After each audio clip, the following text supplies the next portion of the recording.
안녕하세요. 전 루터대학교 사회복지학과에서 일하고 있는 김민석이라고 합니다. 오늘 제가 할 얘기는 자살 원인과 예방 대책 이렇게 해서 주제나 제목은 거창하게 잡았는데 그냥 간략하게 자살의 현황과 자살의 원인들, 물론 이제 자살의 원인이 명확하게 밝혀진 것은 없지만 현재까지 나와 있는 몇 가지 설명들, 자살의 원인에 대한 몇 가지 설명들을 좀 살펴볼 거고요. 그 다음에 마지막으로 자살 위기에 처한 사람을 우리가 어떻게 도와줘야 될까? 일반인들, 전문가들 말고요. 일반인들 차원에서 죽고 싶다 이렇게 호소하는 사람들 있죠. 그런 사람들을 우리가 대화할 때 어떻게 해야 하는지 그런 얘기를 하는 것으로 오늘 얘기를 마치려고 합니다. 자, 그래서 일단 자살 현황을 보면 이미 다 아시다시피 우리나라의 자살 사망자 수가 OECD 국가 내 1위다. 이건 많이 알려져 있죠. 그래서 이제 97년 이후 IMF 사태 그 이후에 자살 사망자 수가 급격하게 증가된 이후에 그 이후로 쭉쭉쭉쭉쭉쭉 올라왔었죠.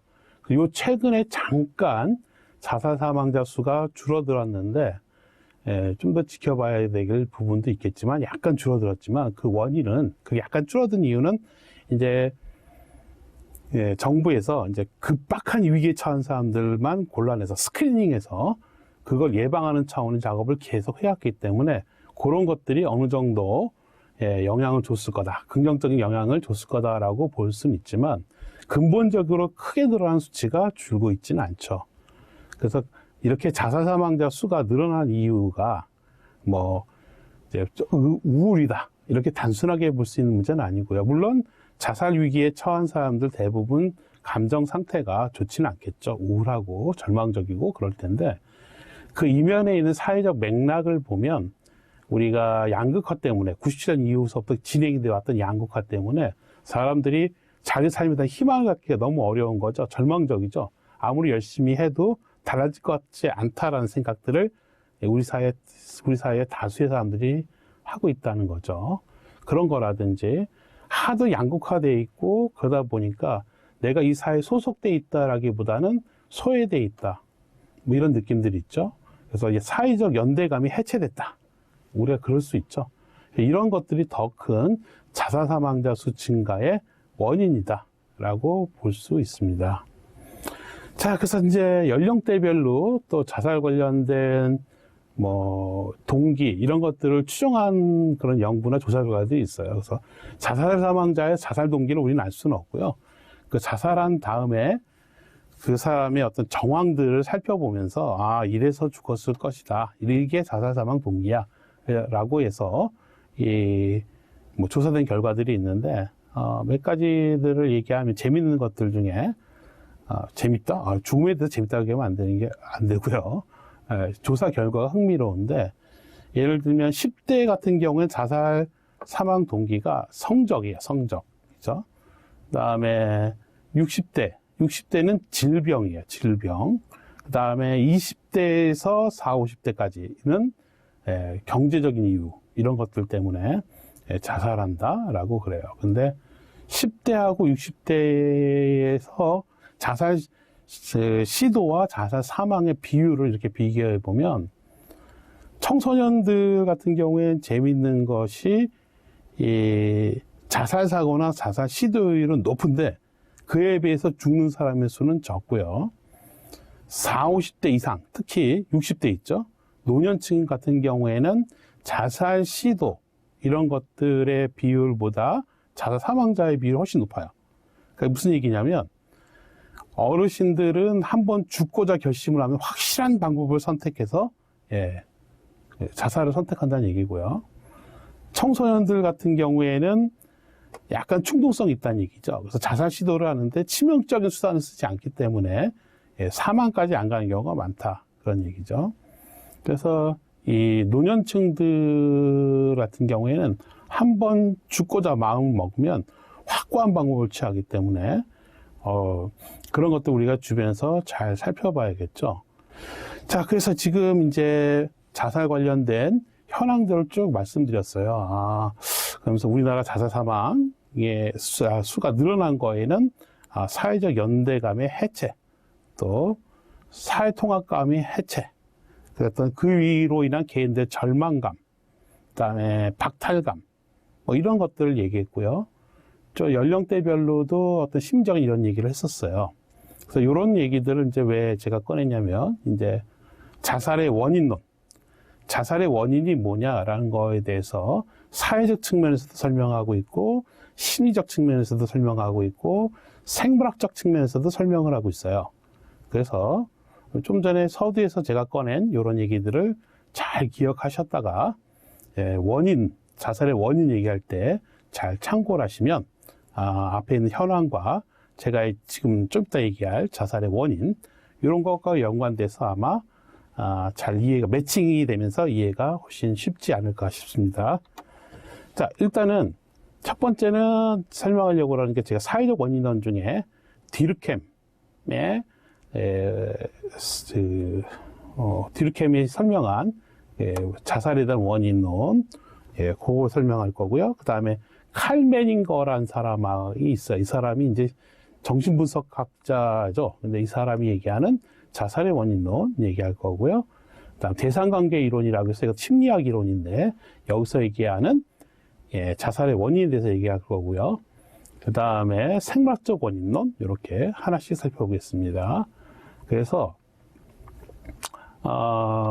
디르켐의 자살론부터 먼저 얘기하면, 디르켐의 이 자살론은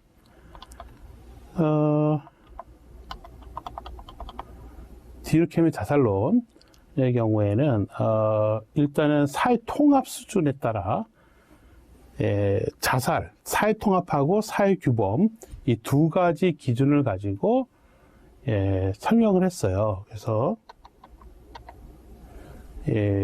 사회 통합 수준이라는 게 뭐냐면, 개인이 사회에 대해서 동일시하는 정도, 또는 내가 한 사회에 소속되어 있다는 느낌, 그리고 내가 이 사회가 추구하는 것에, 어떤 한 집단이 추구하는 것에 내가 동의하는 정도. 그래서 어떤 소속감, 연대감, 이런 것들은 어느 정도 반영을 한다고 볼 수 있죠. 자, 그럼 사회적 통합 수준에 따라서 이 디르켐이 아노미적 자살과, 이타적 자살과, 헷갈리네요. 이타적 자살과 이기적 자살, 이렇게 구분을 했어요. 그래서 사회 통합 수준에 따라서 분리했는데, 이 사회 통합 수준은, 예를 들어서 이제 이타적 자살은 뭐냐면, 사회 통합 수준이 너무 과도해서 죽는 자살이에요. 예를 들면, 일본 같은 경우 2차 세계대전 때 가미가제 같이 이런 자살이죠.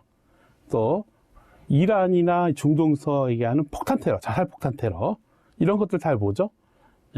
그 공동체가 추구하는 목적을 위해서 내 목숨도 버릴 수 있다. 공동체가 추구하는 것보다 내 목숨은 가볍다. 이래서 죽는 거죠.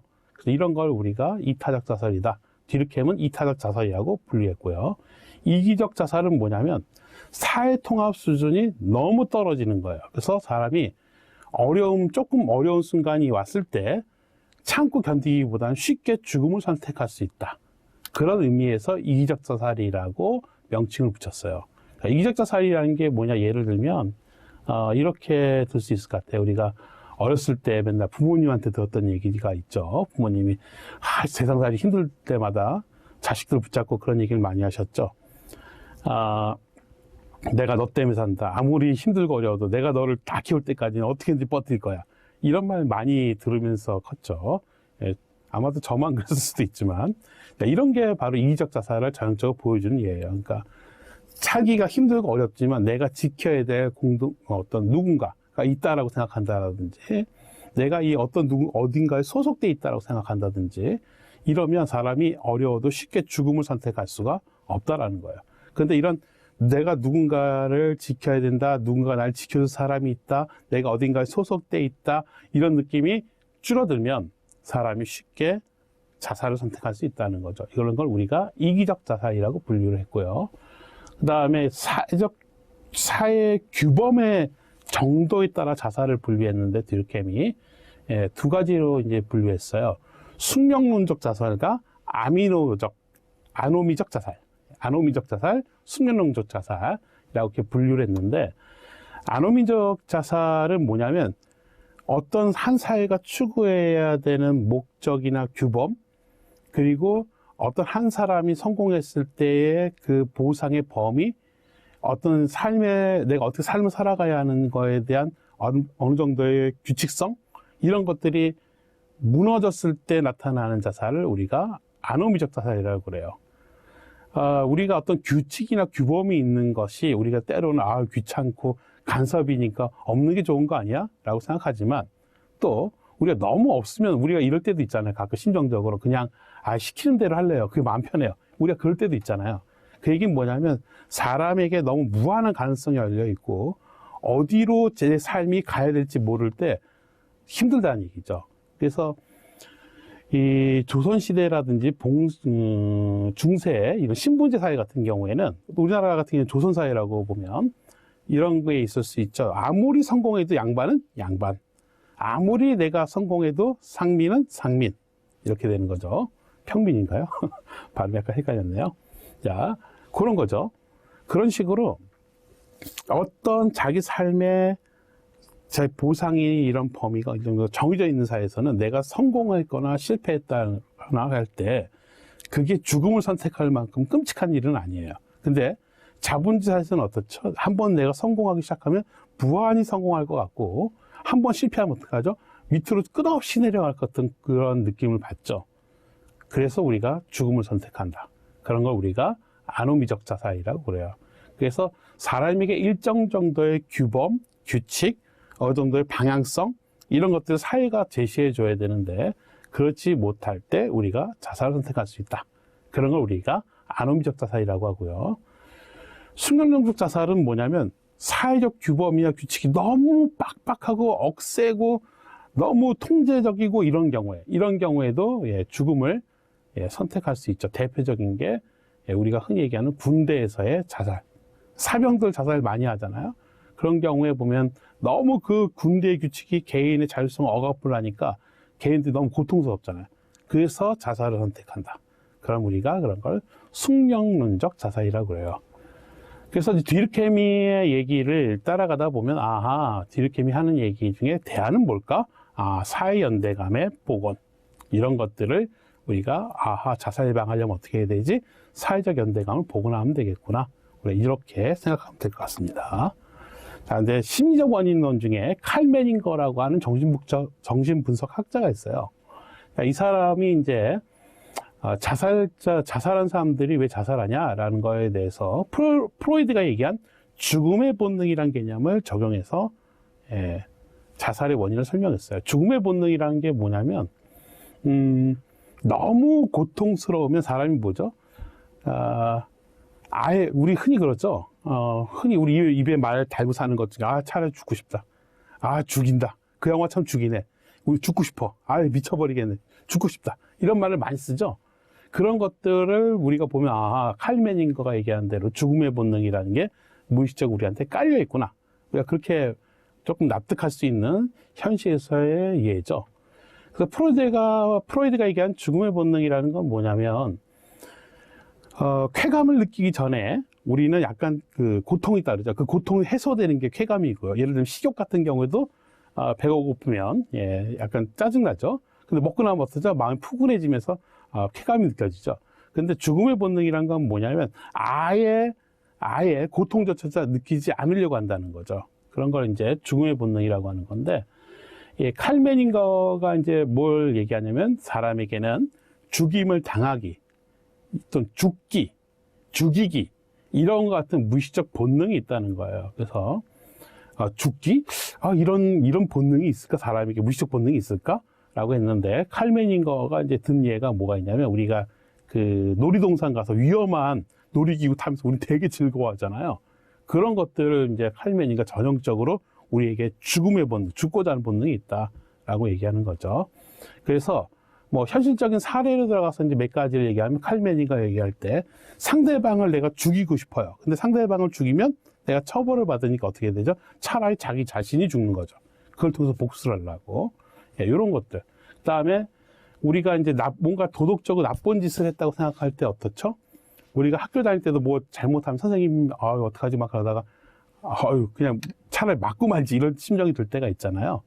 예, 그런 거 똑같이 칼 메닝거가 한 얘기가 뭐냐면 뭔가 도덕적으로 뭔가 잘못한 일이 있다 그러면 차라리 죽자.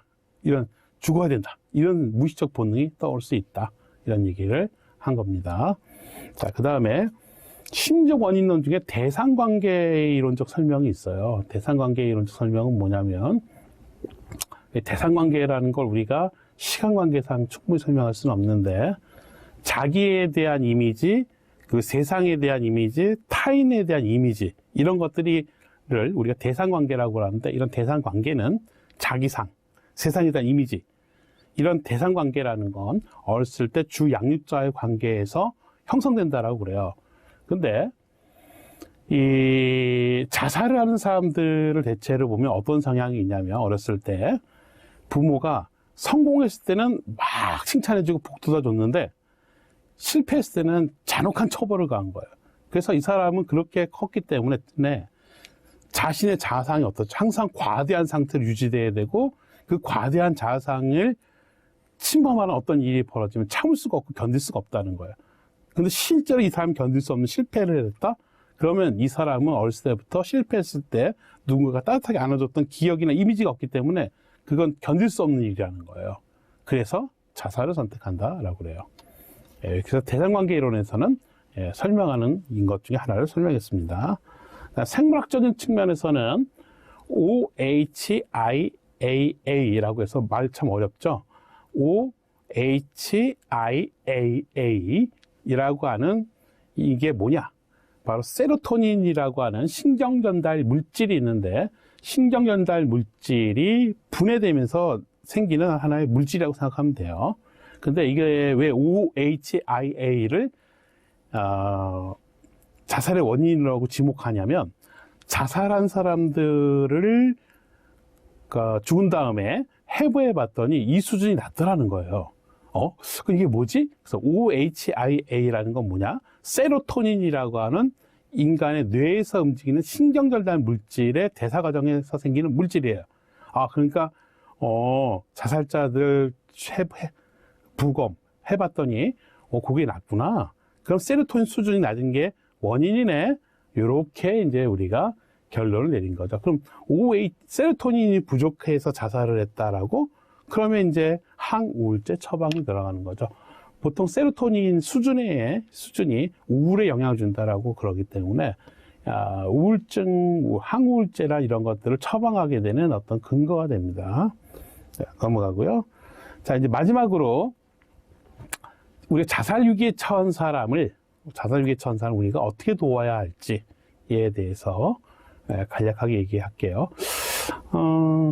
우리 그 얘기하기 전에 간단한 퀴즈를 한번 해보겠습니다. 그래서 문제에 대한 답을 맞췄는지 확인할 수 없으니 제가 문제를 내고 잠깐 기다리는 형태로 좀 해볼게요. 자, 자살한다고 위협하는 사람은 자살하지 않는다. O일까요? X일까요? 지금 논의가 분분하시겠죠? 많은 사람들이 맨날 죽겠다, 죽을 거야 하는 사람은 안 죽어 라고 우리가 그렇게 생각하는 경우가 많은데 실제 통계 수치로를 보면 자살하겠다고 늘 얘기하는 사람이 결국 자살을 선택해요. 그러니까 주변에서 누군가가 나 죽고 싶어, 나 자살할 거야 이런 말을 하면 가벼이 들으면 안 돼요. 아시죠? 그 다음에 심한 우울증 갖고 있는 사람은 자살할 에너지가 없다. O일까요? X일까요? 의견이 분분하시죠? 이 경우에도 이제 착각할 수 있는데 심한 우울증이 있으면요, 너무 우울증이 심하면 자살할 에너지가 없어서 자살 시도를 못 해요. 그래서 어떤 때 우리가 조심해야 되냐면 우울 같은 경우에는 이렇게 우울이 아주 푹 꺼졌을 때 여기 말고 여기서 조금 회복돼서 이렇게 올라왔을 때 이때가 위험한 때예요. 왜냐하면 기본적인 정서는 너무 우울한데 에너지가 없어서 자살 시도를 못했다가 조금 회복되면서 에너지가 생기면 자살을 시도할 수 있죠. 그 다음에 많은 분들이 착각하는 것 중에 하나일 수도 있는데, 다음 문제예요. 자살 위험이 있는 사람에게 대해서 자살에 대해 직접적으로 이야기하는 것은 자살을 부추기는 짓이다. 어떤가요? O일까요? X일까요? 예, 의견이 분분하시겠지만, 예, 이 자살을 부추기는 행위가 아니에요. 그러니까 이거 좀 이따 얘기할 건데, 자살 위기에 처한 사람들의 기본적 심리는 인지협착, 터널 비전이라고 그래요. 이게 어떤 거냐면, 이게 터널 비전이라는 게 뭐죠? 터널에 들어가서 여기만 딱 보이는 이런 상태죠. 그래서 이 심 상태가 어떤 거냐면, 날 이해해 줄 사람은 아무도 없고, 날 도와줄 사람도 아무도 없고, 내 문제는 도저히 해결될 수 없고, 이렇게 생각하고 있는 심리 상태예요. 인지협착, 터널 비전이라고 하는 게. 자, 그래서 내가 정말 죽을 거야 라고 할 때 그 얘기에 대해서 쓱 넘어간다라든지, 나 죽고 싶어, 나 자살할 거야. 그런데 뭘 그렇게 생각해, 긍정적으로 생각해 마, 이런 식으로 얘기를 하게 되면 어떤 거냐면, 역시 주변 사람들이 날 이해할 사람은 없구나 라고 생각해서 자살을 하게 되는 거죠. 그러니까 누군가가 좀 자살에 대한 언급을 한다 이런 때 결코 무시하시면 안 되고, 자살에 대한 문제를 꺼내면 계획이 있냐 적극적으로 물어보고 대응해 주는 것이 바람직합니다. 자, 그래서 몇 가지 이제 구체적인 팁을 얘기해 드리면, 자살 위기자하고 얘기할 때 피상적으로 안심시키는 말을 하지 않는 게 중요해요. 그러니까 나 이런 말에서 너무 죽고 싶어 그러는데 너무 심각하게 생각하지 마시죠. 잘 해결되지 않을까, 이렇게 피상적으로 안심시키는 말을 하면, 아까 자살 위기자의 심리를 얘기했죠. 인지협착, 세상에 날 도와줄 사람 아무도 없다, 날 이해할 사람도 아무도 없다, 내 문제는 해결될 수가 없다, 이런 심리적 상태에 처해 있는데, 피상적으로 잘 해결될까 이렇게 얘기하면 어떨까요? 역시 저 사람 날 이해를 못해, 이렇게 돼버려요. 그래서 피상적으로 안심시키는 말하면 안 되고요. 그 다음에 이제 심각한 혼란을 보일 경우가 있어요. 그러니까 이럴 수가 있는데, 예를 들면 심각한 큰 사고 겪는 경우 있잖아요. 우리가 일상생활에서는 이제 주변에 우리가 친구들이나 친척이나 사람, 교인들 중에 가족이 갑자기 죽었다, 그럼 큰일 겪은 거 아니에요. 그러면 이제 급작스러운 사고나 그런 걸 충격에 빠져 있을 때는 어떻게 해줘야 되냐면, 계속 잘 듣고요, 적극적으로 잘 들어줘야 돼요. 그러니까 그럴 때는 사람이 두서없는 말을 할 텐데, 그럴 때도 그냥 잘 들어주는 게 굉장히 중요합니다. 그러니까 그렇게 두서없는 말을 하면서 자기가 받은 충격적인 상태를 정리하는 거거든요. 예. 그래서 그럴 때 두서없이 말하고 그럴 때 끊지 않고 잘 들어준다. 그렇죠? 자, 그 다음에 중요한 게 뭐가 있냐면, 심각한 자살 위기 상태에 있을 경우에는 극심하게 혼란스러우니까 어떤 경우에는 좀 지시를 해줘야 될 때가 있어요. 이 지시는 이제 생명과 건강과 관련돼서예요. 너무 심각한 위기 상태에 빠져 있으면 이게 어떨 수가 있냐면, 뭘 해야 될지 모를 수 있어요. 예를 들면, 이 상담하고 끝나고 나서 어떻게 하실 계획이신가요? 그랬더니 잘 모르겠습니다, 이럴 수 있어요. 그 극도로 혼란스러운 거죠. 그럴 때는 어디 가서 쉬었으면 좋겠습니다 라고 지시를 할 수도 있어요. 생명과 건강에 관해서는요. 자, 그 다음에 이 함부로 충고를 해서 자살관념을 없애려고 하는 것도 그렇게 효과적이지는 않아요. 조심해야 되죠. 같은 얘기의 반복인데, 아까 얘기한 것처럼 자살 위기자가 어떤 심리를 가지고 있다고 했죠? 인지협착. 그래서 자살 위기에 처한 사람을 우리가 도울 때 가장 중요한 게 뭐냐면 적극적 경청, 공감입니다. 그렇죠? 그래서 이 적극적 경청도 그냥 대충 이렇게 그랬었구나, 그래서 힘들거나 이런 게 아니라 아주 적극적으로 얘기해 줘야 돼요. 아주 적극적으로요. 그래서 이럴 수 있죠. 내가 죽든 말든 신경 쓸 사람 아무도 없어요 라고 상대방이 얘기할 때 우리가 해줄 수 있는 반응이, 이런 반응은 X반응이에요. 나쁜 반응은, 왜 당신은 아무도 도울 사람이 없다고 생각하시죠? 이건 나쁜 반응. 적극적으로 공감한다는 건 이런 반응이에요. 당신에게 아무도 관심이 없다고 생각하실 만큼 심각한 고통을 느끼고 계시군요 라고 이렇게 적극적으로 경청해 주는 게 중요하다는 거예요. 자, 그래서 얘기의 시간이 거의 끝났는데요. 마지막으로 정리하면서 우리가 자살 위기자와 얘기할 때 가장 중요한 건 뭐라고 얘기했죠? 예, 적극적 경청과 공감이에요. 적극적으로 들어줘야 돼요. 그리고 핵심, 인지협착, 터널비전, 이런 것들을 자살 위기자들이 가지고 있다. 이런 걸 잘 이해해야 된다는 얘기고요. 전체적으로 봤을 때 우리가 일반 사회에서 봤을 때는 우리 사회에서 가장 큰 문제가 바로 이 사회적 연대감이 해체된 부분이죠. 그래서 이런 사회적 연대감을 다시 복원하기 위한 그런 방안들을 추구해 나가는 것이 자살 예방을 막을 수 있는, 자살을 막을 수 있는 대책이 될 수 있다고 생각합니다. 자, 오늘 얘기는 여기까지 하겠습니다.